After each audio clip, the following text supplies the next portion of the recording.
একুশের কবিতা লিখেছেন কবি আল মাহমুদ। ফেব্রুয়ারির ২১ তারিখ, দুপুর বেলা রক্ত।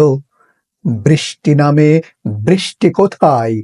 বরকতে রক্ত। হাজার যুগের সূর্যতাপে জ্বলছে এমন লাল যে, সেই লোহিতেই লাল হয়েছে কৃষ্ণচূড়ার ডাল যে। প্রভাত ফেরির মিছিল যাবে, ছড়াও ফুলের বন্যা।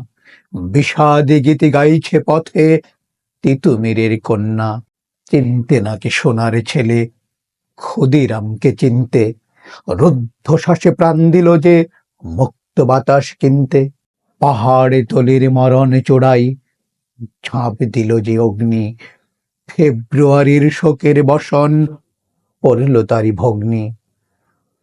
প্রভাত ফেরি, প্রভাত ফেরি, আমায় নেবে সঙ্গে। বাংলা আমার বচন, আমি জন্মেছি এই বঙ্গে।